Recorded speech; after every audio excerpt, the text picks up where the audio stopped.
जय श्री हरि भक्तों, आप सभी धर्म प्रेमियों का स्वागत है भक्ति सागर ब्लॉग्स के इस विशेष प्रसंग में।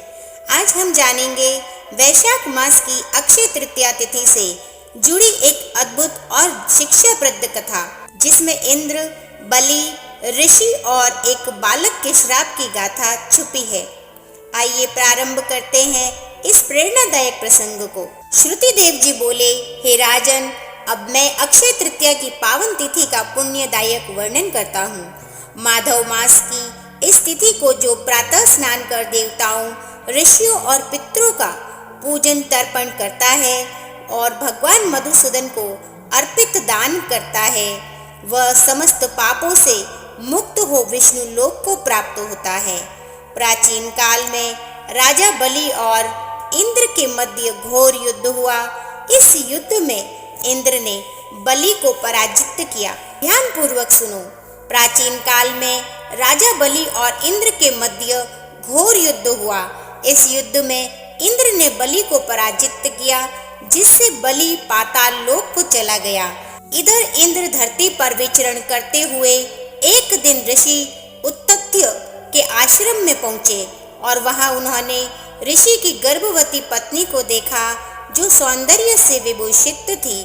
उस स्त्री की वाणी मधुर थी, नेत्र नील कमल के समान, मुख चंद्रमा सा मनोहारी और चाल मृग जैसी थी। इंद्र उस पर मोहित हो गए और कामवश उसके पास जाकर ऋषि का रूप धारण कर छल पूर्वक उसके साथ संबंध बनाना चाहा।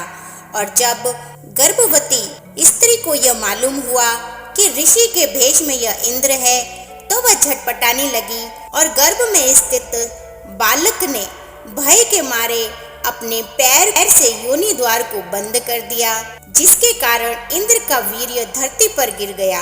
और तब इंद्र ने उस बालक को कहा, हे दुर्बुद्धे, तूने योनि द्वार को अपने पैरों से बंद किया है, इसीलिए तू जन्मांध होगा।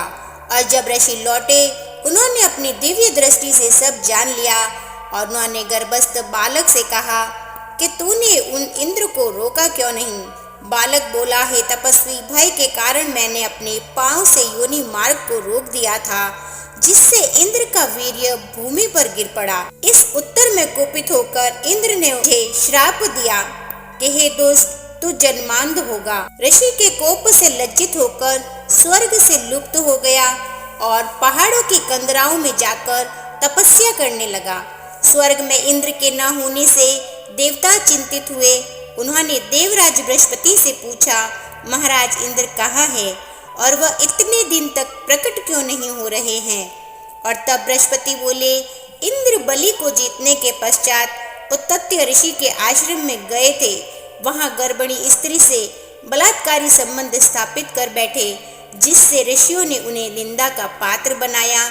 लज्जा और भय के कारण इंद्र स्वर्ग से लुप्त होकर एक पर्वत की कंदरा में तपस्या करने चले गए हैं। देवताओं ने अग्नि आदि देवताओं को भेजकर इंद्र की खोज करवाई और वे सभी उस कंदरा में पहुंचे जहां इंद्र तपस्यारत थे। प्रणाम कर देवताओं ने कहा, हे इंद्र, तुम्हारे इस कृत्य के कारण ऋषि के श्राप से सभी स्थान भ्रष्ट हो चुके हैं और दैत्यों का अत्याचार बढ़ चुका है। अब तुम उठो और शत्रुओं का दमन करो। देवताओं की स्तुति सुनकर इंद्र बाहर तो निकले, परंतु शर्म से कुछ बोल न सके। तब गुरु बृहस्पति जी बोले, हे इंद्र, तू चिंता मत कर, यह दुख तेरे पूर्व जन्म के कर्मों का फल है, परंतु अब तू कर्म पथ पर लौट और विजय तेरे साथ होगी। तब इंद्र बोले, हे गुरुदेव, स्त्री गमन के दोष से मेरा बल, तेज और वीर्य, यश सब नष्ट हो गए हैं, इसीलिए मैं इस पर्वत की गुफा में छिपा हुआ वास कर रहा हूँ। इंद्र की यह बात सुनकर गुरु बृहस्पति जी और अन्य देवता अत्यंत करुणा से भर उठे। उन्होंने मधुसूदन भगवान से प्रार्थना की। भगवान ने कहा, वैशाख मास की अक्षय तृतीया तिथि अत्यंत पुण्यदायिनी है। इस दिन बलि के वंशजों द्वारा इंद्र को स्नान, दान और सद्गुणों से युक्त किया जाएगा। उसके प्रभाव से इंद्र को पुनः मंत्र शास्त्र और दिव्य शक्तियां प्राप्त होंगी। उनका बल वीर्य फिर से बढ़ेगा और स्त्री गमन का दोष भी नष्ट हो जाएगा। अक्षय तृतीया के दिन ही ऐसा हुआ। देवताओं ने इंद्र को साथ लिया और असुरों पर विजय प्राप्त की।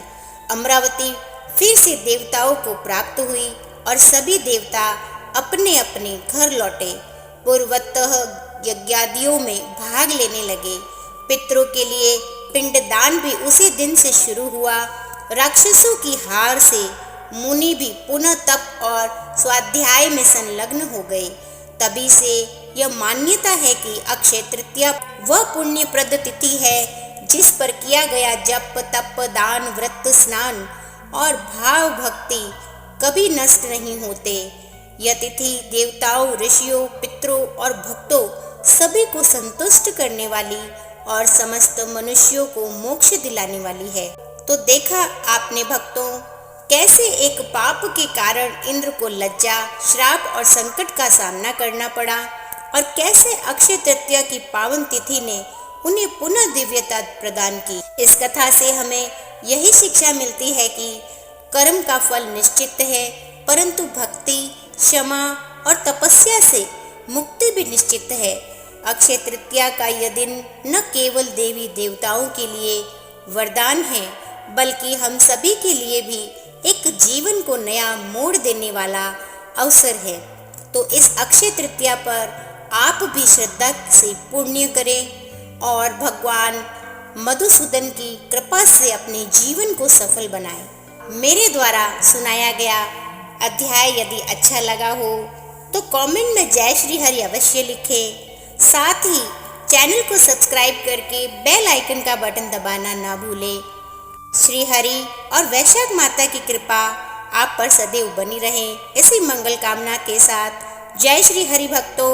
हर हर गंगे, राधे राधे।